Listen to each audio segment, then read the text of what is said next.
What's up guys, it's Sal here, and today I'm bringing you a video that I hope will help you improve your sniping. Now, sniping is something that when you first jump into it, it can be extremely frustrating just because you can't hit anybody, and I'll tell you why, because there's a lot of factors involved. There's bullet drop, you have to lead your shots. It's definitely something that you need to learn. So this is something that happens with every bullet in the game, but is just more pronounced with sniper rifles. So when I take aim, I'll take aim right about here, and I'll fire, and you can see the bullet went quite a bit lower than where I was actually aiming. I was aiming up here, and the bullet went down there. So I'm just going to show you that one more time. I shoot up here, and the bullet goes all the way down there. So that is something that you need to realize when you are sniping. So if say you want to hit there, you really need to aim up there, and then the bullet will go more where you want it to. Now, there's a new feature in Battlefield 4 that makes this a little bit easier. Now,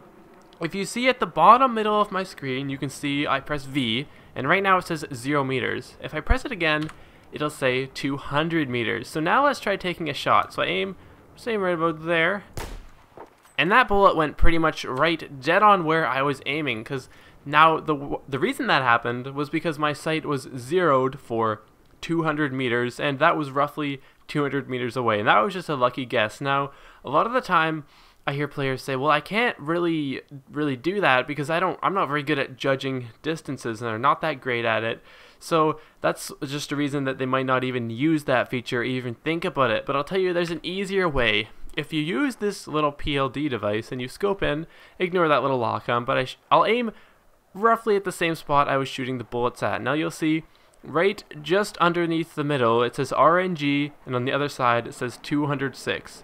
That means that right where I am aiming is 206 meters away from where I am. So that means I know that I can zero my sight for 200 meters and it will be pretty much dead on right where I'm aiming. Now, it's not always going to be a perfect distance like that, but that gives you a pretty good idea as to what zero you need to do and how high you need to shoot in order to hit your target dead on.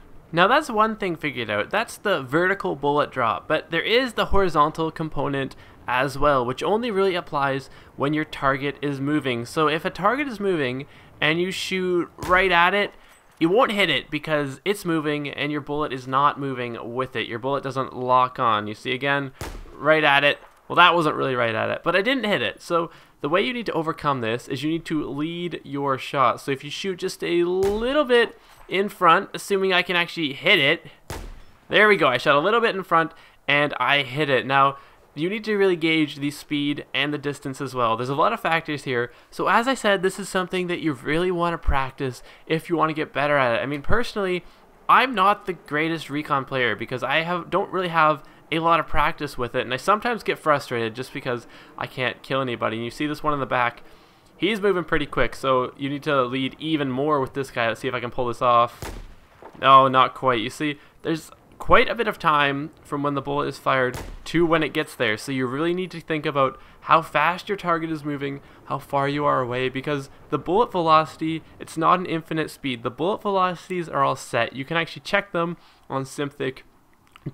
So this is when a high bullet velocity is desirable in a sniper, when you're trying to hit moving targets, because then you have to lead your shots even less. So that is how you overcome a moving target, and as I said, it's just all down to practice. There isn't really any set method to do this. You just need to try this over and over again, and eventually you'll get it just like I did right there. Now there's one last thing I want to touch on, and that is the notion of no-scoping when you have a sniper as opposed to pulling out your pistol. Now let's just take a look at how this bullet travels when we no-scope right on this wall, and we're pretty close to this wall. So let's take a shot. Okay, pretty close to the middle. That one's way up there.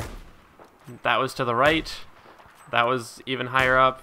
That one was pretty much dead center. But as you can see, there is really no reason to it. You see these 4 white crosshairs? You see they are quite large. That means that the bullet can technically go anywhere in there. So you really can't be sure about this unless the person is in those crosshairs completely.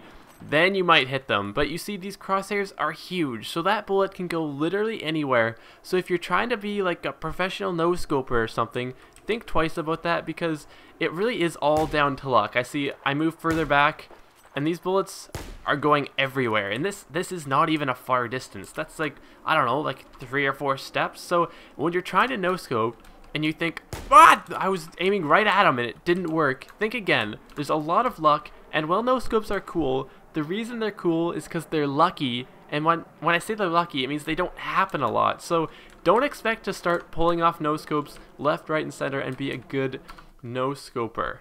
Now, one last thing, I just want to show you the difference with laser sight. You see, what the laser sight does is my crosshairs are actually a little bit closer together, so there's a little less deviation when I do fire the weapon. But as you can see, the crosshairs are still quite far apart, and adding a laser sight does not by any means make your shots laser accurate. As you can see, this crosshair is still quite large, and there is still quite an extreme bullet deviation. So as I said, no scoping, it's not really something that you can be good at. It's extremely lucky, and just look at that spread. You need to be literally right in front of that person to hit them. So there we go, guys. That's no scoping. So guys, that just about wraps up today's video on this recon tips video, or rather sniping tips video. Now guys, if you've enjoyed this video, please like it. I do really appreciate that, and feel free to leave a comment letting me know what you think is the most challenging part of recon, or what do you think is the most easy part about recon, because I know a lot of people find different things are harder and other things are easier for them, and it all really comes down to the individual depending on how you are with sniping and just what you're good at. So guys, leave a comment letting me know what you think and if you want to see more, and always subscribe to my channel. I've got lots of other tips, pretty much anything Battlefield content, tips and tricks, that's what I'm trying to say. So guys, if you have enjoyed this, like it, subscribe, and all that good stuff. So I thank you so much for watching, and I will see you guys next time.